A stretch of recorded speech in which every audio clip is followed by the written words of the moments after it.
A couple of weeks ago, I filmed a video about the commodification of Shane Hollander, where I addressed how Jacob Tierney and Heated Rivalry as a show used the in show advertisement to subtly show the progression of audiences' perception of Shane Hollander from the professional rookie to an object to be ogled and desired, and how that also ties to Yuna's role in Shane's life as his manager and what her management of his personal and professional brand is meant to say as it pertains to the goals and hopes and expectations and protections that Yuna hopes to gather and secure for Shane.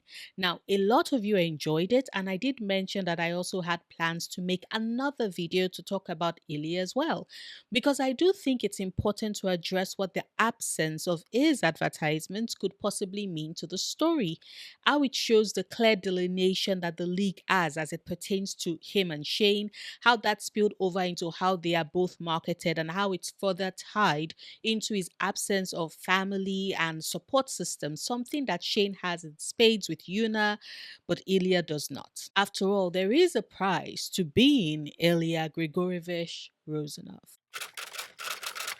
Of course, before I get into all of that, I would like to say a big thank you to my lovely patrons and YouTube members whose support have been instrumental in helping me continue to make content, especially since I started doing this full time at the start of last year, which was the last time I was in paid employment. And a special shout out to Lena, Sherry, and Holly for their extra support. You get all the hearts and kisses too. Mwah. If you too would like to support me on Patreon or become a YouTube member to enjoy certain perks, even get a shout out, the link to do so is in the description bar.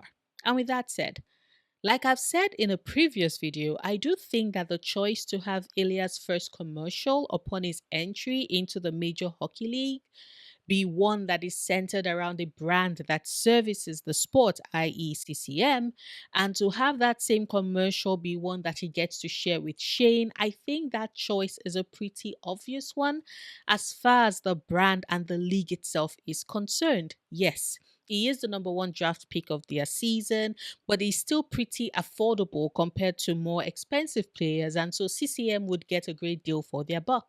But most importantly, the brand is able to pull off a two for the price of one or two for the price of a decent price of one that would serve them all well because they get to work in the angle of Ilya's rivalry with Shane, setting up the basis of their relationship within the sport in a way that would pull fans into seats, bring money to the league, and make serious bank for CCM. The narrative is able to use the ad from the get go to put it straight in the faces of readers and viewers that Ilya and Shane's rivalry is one that is built on the marketability of their friction, which for those who've read the long game have they are very aware, becomes a pressing concern for Roger Crowell's piece of shit ass. Don't worry, show onlys. Roger will be showing his ass in season 2, and you will understand why the fandom collectively hopes he walks on a floor of shattered glass and is unable to procure himself a tetanus shot. Whatever happens to him as a result of that happens. Anyway, back to my point. The only ad that we get to see on screen, or at least we get to see the shoot for it on screen, that Ilya is featured in is the CCM ad. After that, it is pretty much radio silence. Shane gets to be plastered all over the airwaves, which ultimately makes Ilya's absence from them even more pronounced, which I do think it's quite the interesting choice because it clearly speaks to three things about the situation: Ilya's marketability as it pertains to the general audience, the difference in priority of his earning slash economic power, and the access that is otherwise gained through advertisement. So let's start with Ilya's marketability, which is tied to the rivalry he has with Shane.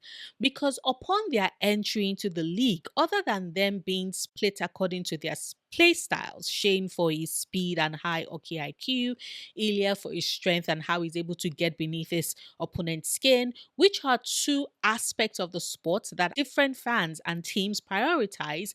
There's also the fact that they are split behaviorally as well.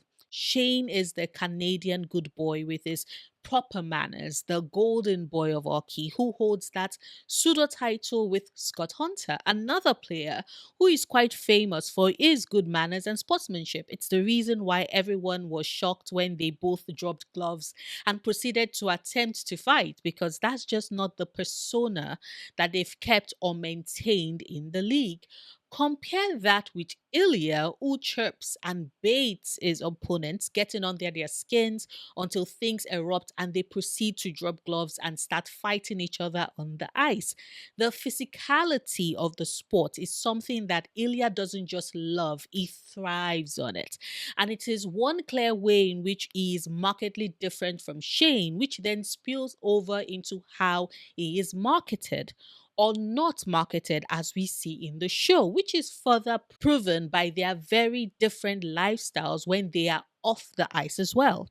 Shane, still keeping to his good boy image, is often either at home studying everything he can about hockey, or he's hanging out with his teammates when they guilt trip him to show up to an event, show up to a club, which then leads to him collapsing into a booth and coming face to face with Rose Landry. After which, it's Rose who invites Shane to come out and join her when she's in town, something that he doesn't always agree with, considering that when we get to see it on screen, she has to make a convincing plea to get him to come over. But other than that, Shane doesn't really budge. He's set in his hockey nerdy ways. Ilya, on the other hand, is out practically every night he can. He's seen everywhere in the hottest clubs, both whilst he's in North America and when he returns back to Russia for the summer. And in all those cases, he's always present, down in as many shots as he can, and hanging out with beautiful women practically every night. His flamboyant style of play is just as present in how he lives off the ice, and he's quite well known for being the life of the party. This weekend, the juice spills over into the kind of brand deals that would be made available to him. As a result, brands can afford to have Shane be the face of their company because the dependability that is present in his play and how he conducts himself when he's not on the ice is something that they can quite connect with and feel safe and secure in. Ilya Rozanov, especially as he is in the start of his career before he makes his move to a certain team in Ottawa, is a loose cannon that not all brands are going to feel safe having him represent them. Shane represents control, and Ilya is the chaos that no one can necessarily pin down. Now, is this me saying that there aren't any brands who would be interested in having Ilya be their face? Of course not. Ilya Rozanov is one of the two greats of his generation, and it would be absolutely foolish of them to just ignore him. And matter of fact, I don't think that they do. Instead, I think a lot of the brands that would choose Ilya are ones whose values are more aligned to his hard and fast, dangerous lifestyle.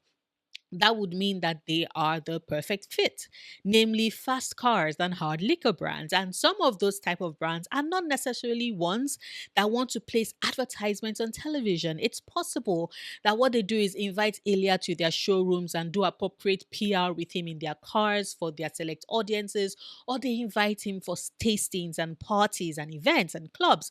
Plus, and please feel free to correct me if I'm wrong on this, but I would have sworn that a lot of Shane's ads that we get to see on television aired often during periods of daylight. Now, I don't know if this applies to your country as well, but in mine, advertising that features liquor brands aren't allowed to air until late evening slash nighttime because kids aren't meant to be able to catch them readily on television when they air. And so it's a regulatory rule that has been in effect since I was a child. And now I am curious if the same applies in your country as well. Also, in my country, you can't actually run advertisements on cigarette brands, for example. And we know Ilya would have been contacted by cigarette brands. Either way, as I was saying, just because Ilya is not on television doesn't mean that he doesn't also have certain brand partnerships. It's just that due to his marketability, he wouldn't have them at the same scale and size that Shane does. And also, his brand partnerships I look a bit different from what we got to see on the show, i.e., they are not on television.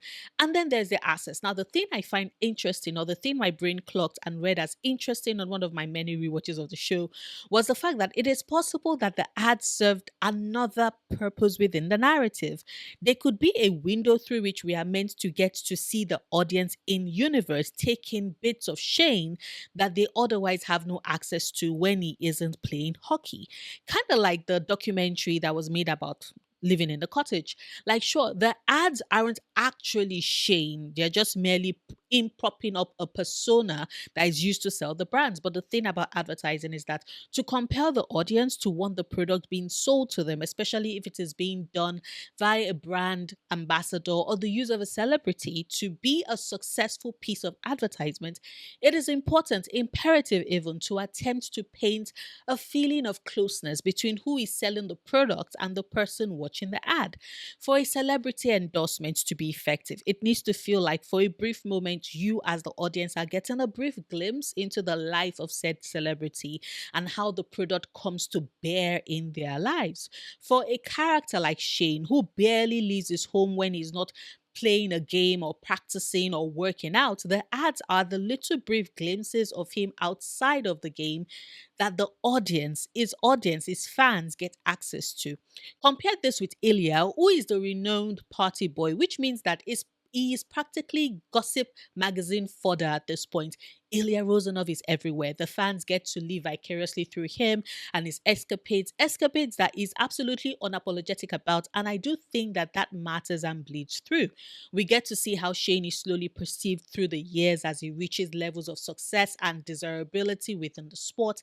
And Ilya gets to show us the same, but not through his advertisements, but through his own shenanigans in the clubs. In this way, there is also access to him. It's just that his access looks a bit different. And finally, there is how varied their prioritization of economic power is. And this, I do believe, ties back to the Yuna Olander part of the equation, because I don't think we can bring up Shane's advertisements and the brand deals that see him on screens consistently throughout the first season and not mention the role Yuna plays in the management of Shane's brand.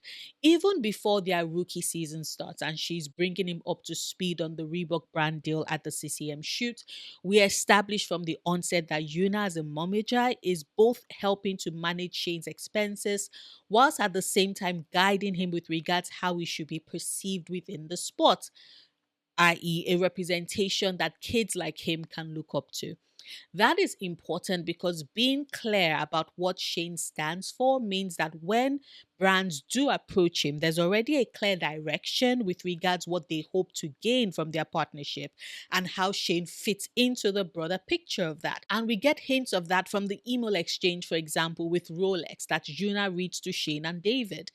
Ilya, however, doesn't have that. He doesn't have that support system. He doesn't have a Yuna in his corner, helping him clearly delineate what type of brand he would best connect with and how he wants to market himself to the larger world. There is no one in his corner offering him that information in a way in which he can trust, rather than having to deal with the suspicion that he's being taken advantage of, as is often the case with a lot of professional athletes who don't find out until the end of their careers that the people they had paid to manage their finances and contracts and brand deals basically swindled them and left them with no money. And speaking of money, Yuna is quite clearly focused on ensuring that Shane is set up financially for life, that he gets the best deals at fantastic rates, which adds a ton to his earnings in order to have enough saved up, since the professional life of a hockey player doesn't exceed what, 2.5 decades, 3 decades max, after which most of them have to retire.